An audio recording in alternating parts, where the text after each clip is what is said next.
அன்பு நண்பர்களே, அனைவருக்கும் அன்னை சமையல் உமாவின் அன்பான வணக்கங்கள். இன்றைக்கி அன்னை சமையலில் பார்க்க போகிறது ஒரு சிம்பிளான லஞ்ச் பாக்ஸ் ரெசிபிங்க. பூண்டு சாதம், அதுக்கு சூப்பரான சைட் டிஷ் உருளைக்கிழங்கு வறுவல். வாங்க எப்படி செய்கிறதுன்னு பார்க்கலாம்.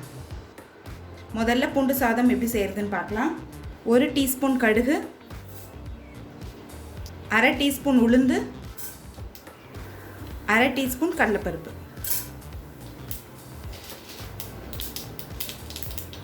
கொஞ்சம் வேர்க்கடலை சேர்த்துக்கலாம். வேர்க்கடலை சேர்க்குறது ஆப்ஷனல் தாங்க, நீங்கள் விருப்பப்பட்டால் சேர்த்துக்கலாம், இல்லைனா வேண்டாம். கொஞ்சம் கருவேப்பிலை, அடுத்து நீளமாக நறுக்குன்னு ஒரு வெங்காயத்தை சேர்த்துக்கலாம்.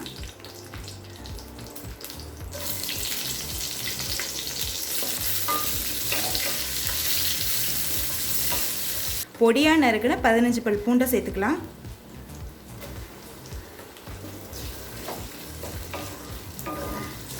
பூண்டை பொடியாக போட்டால் சீக்கிரம் வதங்கிடும். தேவையான அளவு உப்பு,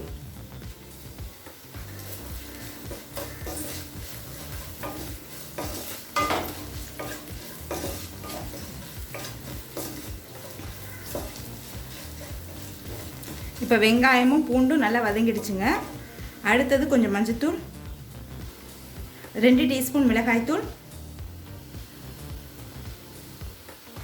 1/2 டீஸ்பூன் காஷ்மீரி மிளகாய்த்தூள்.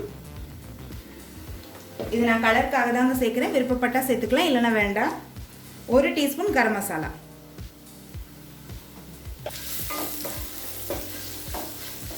இந்த சாதம் கொஞ்சம் காரமாக இருக்குங்க, அதனால் மிளகாத்தூள் நான் கொஞ்சம் அதிகமாக தான் போட்டிருக்கேன். நீங்கள் விருப்பப்பட்டீங்கன்னா 1 டீஸ்பூன் மிளகாத்தூள் கூட போட்டுக்கலாம். எல்லாத்தையும் சேர்த்துட்டு 1 நிமிஷம் வரைக்கும் நல்லா வதக்கிக்கலாங்க.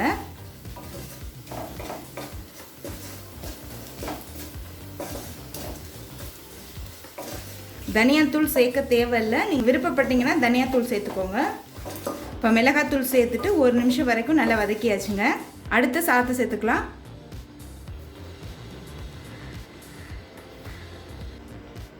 ரெண்டு கப் சாதத்தை சேர்த்துக்கலாங்க. இது கூடவே கொஞ்சமாக நெய் சேர்த்துக்கலாம். கொஞ்சம் கொத்தமல்லி,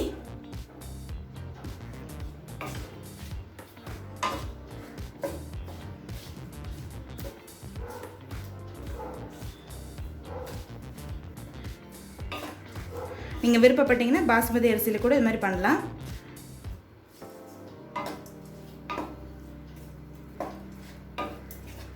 ரொம்ப ஈஸியான ஒரு லஞ்ச் பாக்ஸ் ரெசிபிங்க. சாதம் மட்டும் ரெடியாக இருந்ததுன்னா போதும், ஒரு 10 நிமிஷத்துக்குள்ளே நீங்கள் பண்ணிடலாம். இப்போ பூண்டு சாதம் ரெடி ஆகிடுச்சுங்க. அடுத்து உருளைக்கிழங்கு வறுவல் எப்படி செய்கிறதுன்னு பார்க்கலாம். இப்போ அடுத்து உருளைக்கிழங்கு வறுவல் எப்படி செய்கிறதுன்னு பார்க்கலாம். கடாயில் தேவையான அளவு எண்ணெய், 1 டீஸ்பூன் கடுகு, 1/2 டீஸ்பூன் சீரகம், கொஞ்சம் கருவேப்பிலை, கொஞ்சம் பெருங்காயம். அடுத்து 2 உருளைக்கிழங்கு சேர்த்துக்கலாம்.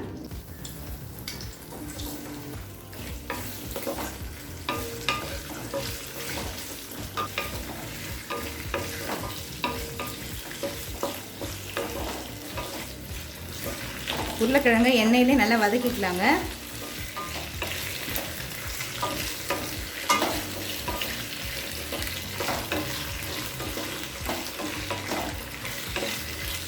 உப்பு சேர்த்துக்கலாம்.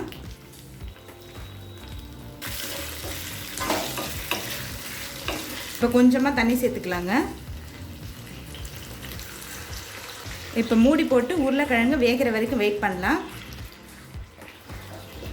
இப்போ உருளைக்கிழங்கு வெந்துட்டுருக்க நேரத்தில் நம்ம மசாலா ரெடி பண்ணிக்கலாங்க. 5 காஞ்ச மிளகாய், 1 டீஸ்பூன் தனியா, 1 டீஸ்பூன் கடலைப்பருப்பு, 1/2 டீஸ்பூன் மிளகு, 1/2 டீஸ்பூன் சோம்பு. இப்போ இது எல்லாத்தையும் நல்லா வாசனை வர வரைக்கும் வறுத்துக்கலாங்க.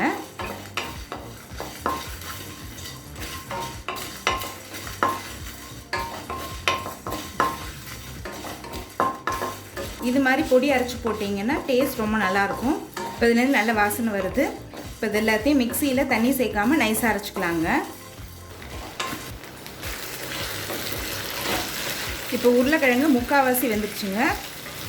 இப்போ நம்ம அரைச்சி வச்சுருக்க பொடியை இதில் சேர்த்துக்கலாம்.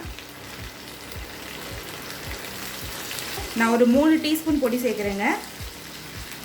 மீதி இருக்கிற பொடியை நீங்கள் நெக்ஸ்ட் டைம் கூட யூஸ் பண்ணிக்கலாம்.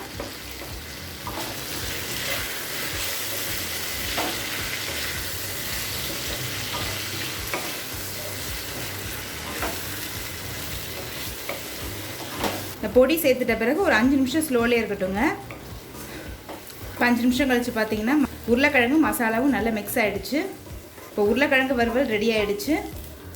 பூண்டு சாதத்து கூட சர்வ் பண்ணிடலாம்.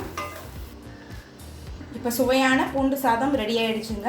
அதுக்கு சூப்பரான சைட் டிஷ் உருளைக்கிழங்கு வறுவலும் ரெடி ஆகிடுச்சு. ரெசிபியை ட்ரை பண்ணி பாருங்கள், கண்டிப்பாக உங்களுக்கே பிடிக்கும். ரெசிபி பிடிச்சிருந்ததுன்னா வீடியோவை லைக் பண்ணுங்கள், கமெண்ட் பண்ணுங்கள், ஷேர் பண்ணுங்கள். இது வரைக்கும் அன்னை சமையல் சேனலை சப்ஸ்கிரைப் பண்ணலான்னா சப்ஸ்கிரைப் பண்ணுங்கள். தேங்க்யூ.